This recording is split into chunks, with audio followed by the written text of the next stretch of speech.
I was a child who believed in jinn and the myths of ghosts and spirits.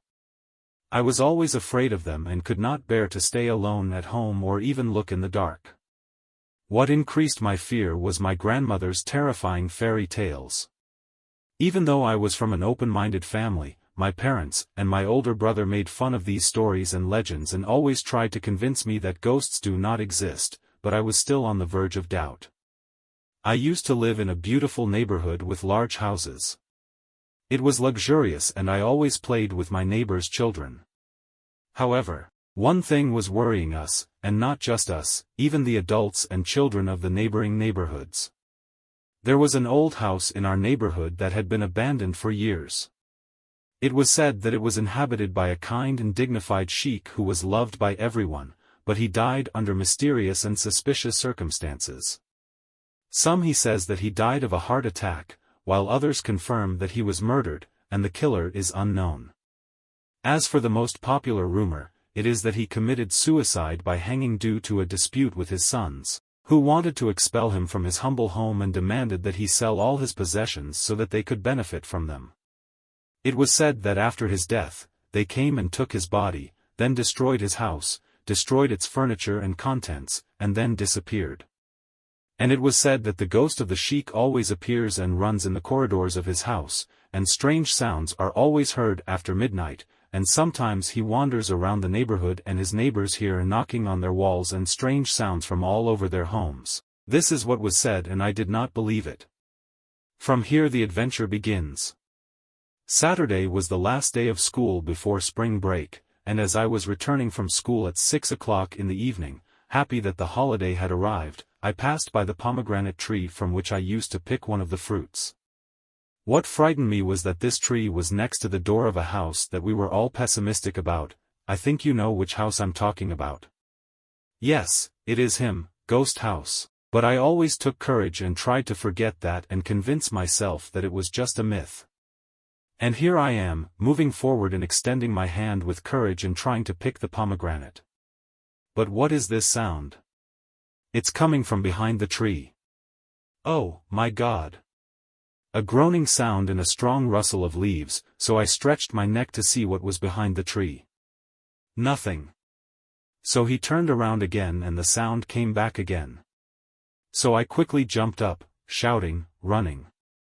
When I moved away a little, I turned toward the house with a spontaneous movement. I wish I had not turned around. I wish. What a horror I saw. You will not believe it. I saw someone looking at me from the window of the abandoned house.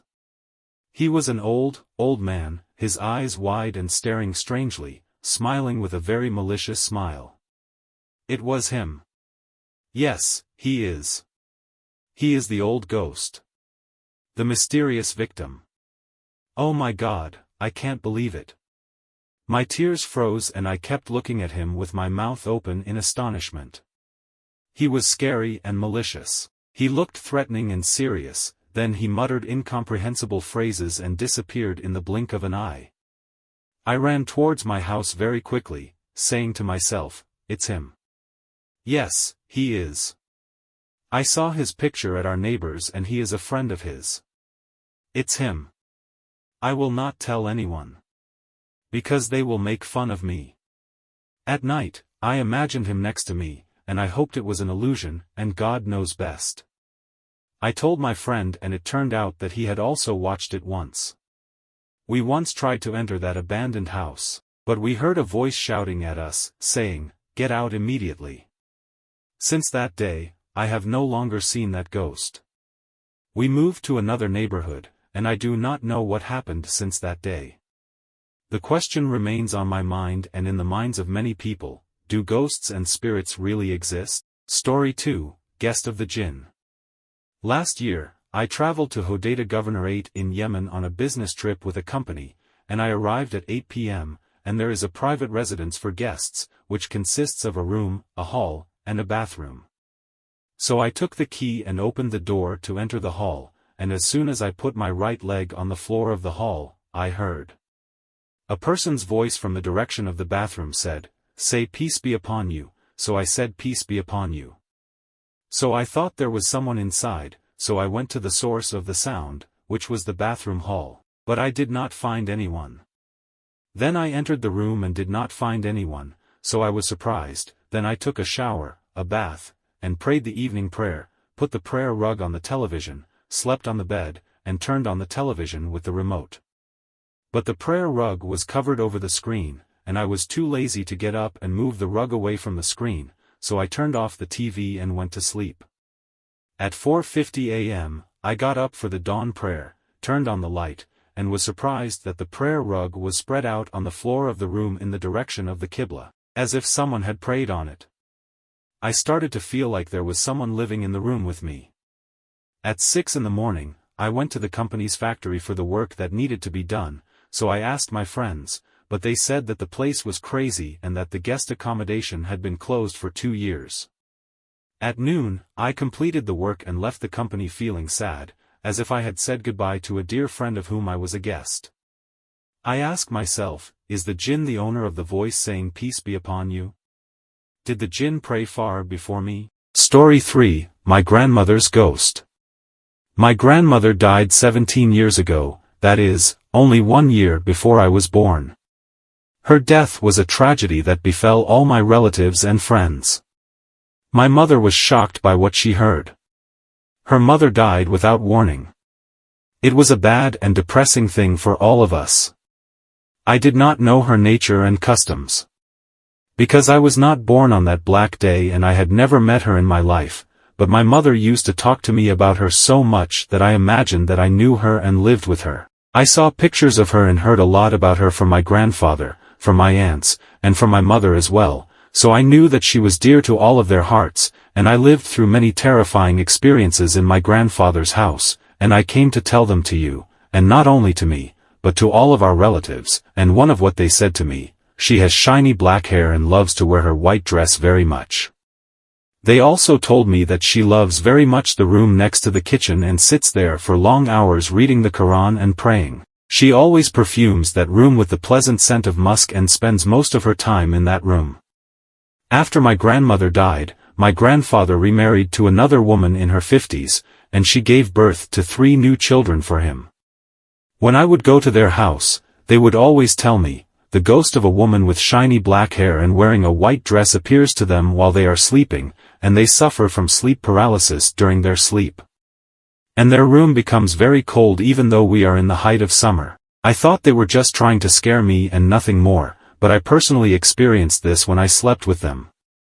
One night, I woke up at 3 in the morning and felt very thirsty, so I went to the kitchen to drink a cup of water, and when I was returning to finish my sleep, I heard a noise from the room next to the kitchen, which was the same room in which my grandmother used to spend most of her time. I felt curious to know if it was. The rumor of my grandmother's ghost is true. I entered the room and was shocked by what I saw. I saw a woman with shiny black hair and wearing a white dress. Then I approached her and my heart almost fell in terror. When I touched her, she suddenly disappeared. I quickly left the room and returned to my bed. I woke up my sister and told her everything that had happened to me. But she did not believe me and said, "You are just trying to scare me. None of this is real," but I swore that I was not lying. She said to me, I was imagining nothing more than the many scary stories I heard. I thought so too, but I could not sleep all night. In the morning, I entered the room again and smelled the pleasant musk scent emanating from the room, and then I remembered my grandmother's habit, and fear began to creep into my heart more. The next night, I closed my eyes and suddenly, involuntarily, I opened my eyes and saw my grandmother. Yes, I saw her face. It was her, but I could not imagine. I tried to move and speak, but I was unable to do so. Sleep paralysis occurred to me, and the room became very cold, even though we were in the height of summer. I do not know what suddenly happened. Then it disappeared, and after that I felt that the sleep paralysis had gone and I was back to normal. I woke up terrified and woke up my sister and told her everything, but as usual, she did not believe me, so I woke up my mother and father and everyone in the house and told them the story, but no one believed me except my cousins and my grandfather's children, as they were the only ones who had similar situations happen to them and it did not happen to others. I was unable to sleep. I stayed awake in every sense of the word. I stayed awake until the morning, and then I was unable to sleep after that. I became extremely afraid that she would appear to me again. But the next night she did not appear to me, nor did the rest of the nights. It took me time to return to normal, but from night to night she would come to me, and thus I became accustomed to her presence and I was no longer afraid of her, but this does not negate the fact of the presence of her ghost in the next room. For the kitchen, and the strange thing about this story of mine is that adults, like my mother, my aunts, my grandfather, and his wife, do not watch it at all. And no situation like this has ever happened to them in their lives, and all of my family members who have had a similar situation happen to them are only teenagers who are no more than 18 years old. We always said this to our family and they did not believe us until they decided to bring a legitimate magician to the house, but the strange thing is that this magician said, "There is no ghost in this house at all," in addition to what he said, and what made us confused is that he added that what he said previously does not negate the truth. The presence of a spirit here. And this is what made us surprised by what he said, but he also said that he could not do anything, and this is my story. There is an additional story that I wanted to add, and it may be an unclear but reasonable explanation for my story, which is that I had an aunt who said, she believed us, and that this happened to her as well, such that 2 months after her mother's death, this thing began to haunt her constantly, but when she reached the age of 20 years, this matter stopped happening to her and it did not happen to her again. And I concluded through her story that this ghost might stop coming to us from night to night when we reach adulthood, and now I do not know if this story was all from my imagination and did not happen or if it was a dream and nothing more. But I do not think that it is not real. If it were not, this situation would not have happened to more than one person who benefited my family. And I have many questions in my head for which I have not found answers yet. Why does it only appear to teenagers? Why does it not happen to adults, and what is the purpose of her words? If you need me, all of these are questions for which I have not found any answers, but I leave you the freedom to conclude and find a logical explanation for this story, and I leave the ending open to you. Story 4, Halloween Night. After going to university, I was sent to America to complete my studies. The first year passed peacefully. I made friends and got to know neighbors, etc., etc., but in the second year something happened to me that I had not expected. It all started on Halloween night. To be honest, I did not like this celebration before, but I was forced to attend it, and even more so, to join it. My friend, Sarah, held a party to which she invited people, most of whom were people I did not know, and I was forced to help her at that party and distribute drinks and sweets. While I was wandering from one place to another, a young man with white skin and black hair blocked my way. Then he approached and whispered to me, of course, in English. "Won't you give me a little?" I was confused and said, "I'm sorry, go ahead." He said, "I don't drink." I laughed and said, "Then eat the biscuits," and he said, "I don't eat." I laughed more and said, "Then how do you live without eating or drinking?" He said, "It is not a big problem." So I said to him, "How can it be a big problem?" He said, "You have been here for a while and I do not know that you exist." Then I froze in my place and did not know what I was supposed to do. After a while, I stood up and told him that I have to go now, and as soon as I turned around, he grabbed my hand and pulled me to him, saying, "Why? I believe the moment I saw you and now you want to go easily," so I was surprised and said to him, "Do you know me before?" He whispered in my ear, "I always saw you," so I stepped back and said, "But where did you see me?" He put his hand on my back and pulled me towards him and said, "Every night in my dreams."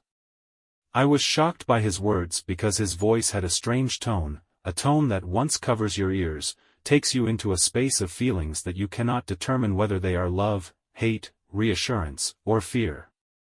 I could hardly comprehend what had happened until I found him beginning to kiss me to the point that I could not.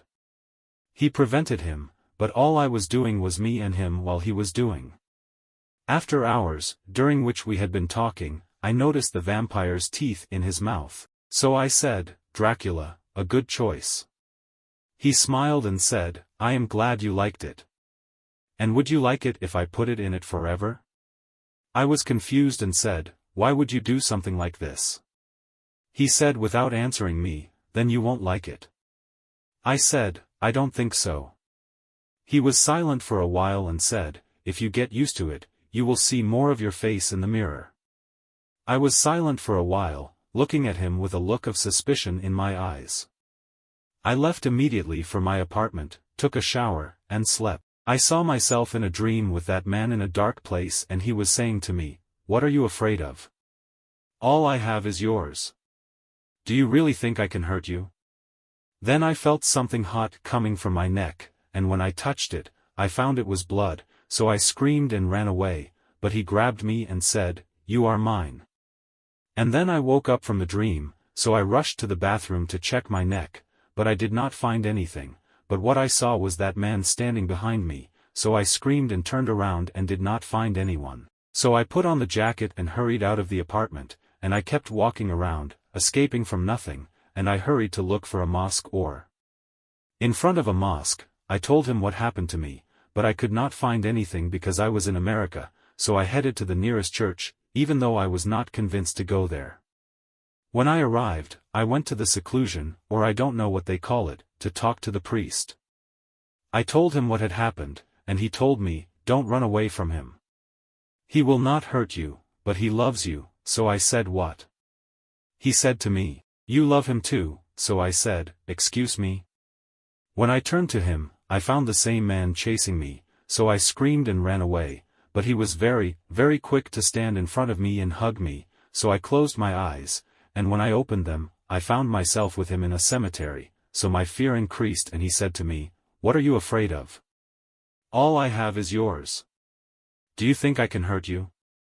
Then I realized that the dream that I had seen was repeated on the ground of reality, so I controlled my nerves and said to him, "What do you want from me?" He said, "I want you, I want your heart, I want you by my side." A strange feeling overwhelmed me, as if I loved him as he said, but I quickly ignored him and pushed him and was about to run away, but he grabbed me by the hair and I screamed, so he interrupted my screams with a kiss, so I pushed him and continued running away, and I did not hear him say, "I still know your address," so I quickly ran to the apartment and started packing my luggage. Only a few minutes later, I found him behind my back, holding both my hands, saying, "Let me talk for once," so I said, "Leave me alone." He said to me, "I don't think you will believe what I say, but I have lived for years and have never seen someone like you. I have had more than 300 dreams about you, and I do not think I will greet you after I found you. I know that being a vampire will scare you, but I promise you that I will not harm you, but rather I will protect you with my eyes," but I pushed him away. And I said, "Don't you see yourself, you're a monster. Look at your teeth, look at what you drink. That is if you really are what you claim to be. I bet you are mentally ill." I left my apartment and turned my back, but when I turned around I did not find him, so I quickly packed my bags, moved out of the apartment, and took the fastest ticket home. A few days later, I had a few dreams, but they quickly disappeared, and until now I have not returned to university, and I have not found an explanation for what I experienced. I truly believe that he is a vampire because he was moving at an unnatural speed and appearing and disappearing simply.